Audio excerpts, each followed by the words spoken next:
they're quite controversial, obviously, these financial fair play rules. And Martin Samuel of the Times has been writing this column every 6 months on and off for the last 3 or 4 years, that they're unfair, that they're protectionist, that these rules are brought in by the cartel to stop new people arriving and spending their way to the elite.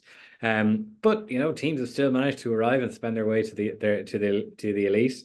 And I think these rules have made the whole season so much more interesting, to be honest. Like, I mean, now we've seen Newcastle are really restricted in what they can spend. They have, a limitless supply of money, but they can't use any of it because they haven't brought in enough money and earned enough over recent years. And like anything that puts some financial controls on clubs and forces them to get creative in ways outside of just spending their way out of trouble, I think is really good. It makes everything so much more interesting. Like United can only sign loan players in January because they've overspent, which is a good thing from kind of a moral point of view as well. Like no one should be able to spend 83 million pounds on Anthony and not have any repercussions for it. So Anthony gets slaughtered, doesn't he? Don't I get me know, wrong. sorry, yeah. But what's actually interesting? You wouldn't think it. There's only a month in age between him and Sancho. One is the precocious young talent who needs an arm around the shoulder and needs to be comforted and needs to be brought out, and the other one is just a complete waster. I genuinely don't know which is which there. Either way, to be honest. Yeah, I enjoyed your piece though. That point you make about the headline that was on why financial fair play is one of the best things about the Premier League. Because I would agree in the sense of I remember like Shane, you were talking about getting abuse when you made a point. Like I was saying, when like people were seen to be outraged that Everton got punished, but like at the same time they got punished because they knew what they were doing. Even if though it's like they were cooperating, like just because you cooperate doesn't mean you get off scot free in terms of it. Do you know what I mean? It's like laying out and don't get me wrong, like City look very rampant against Newcastle, especially when Kevin De Bruyne came on, and we can talk about.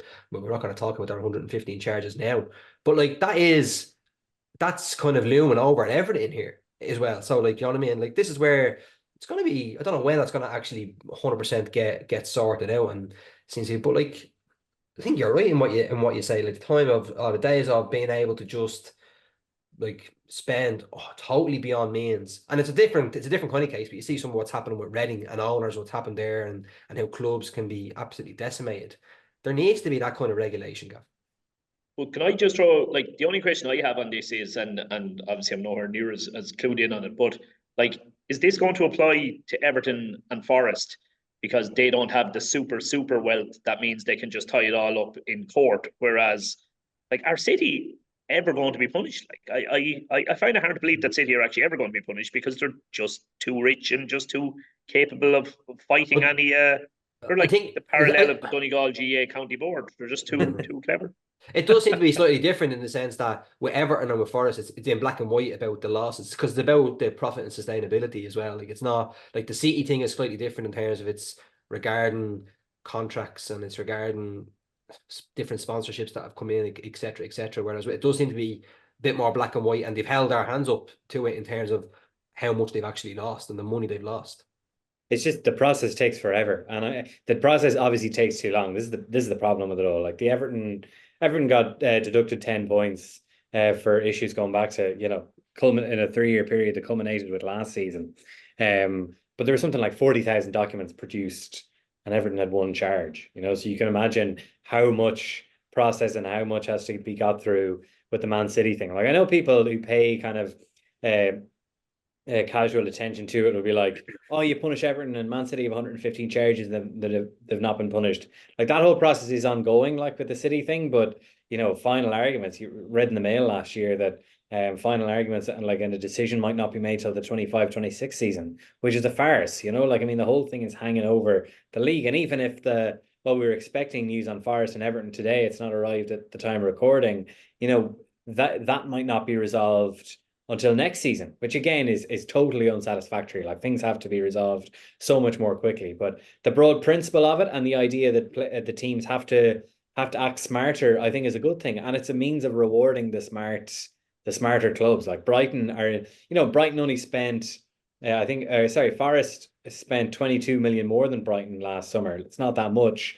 But Brighton are nowhere near being in financial fair play trouble because they're so well run, because the recruitment is smart. And the game shouldn't all be about money. I know it broadly has been a Premier League level, but anything that rewards people spending smartly rather than spending excessively is a great thing.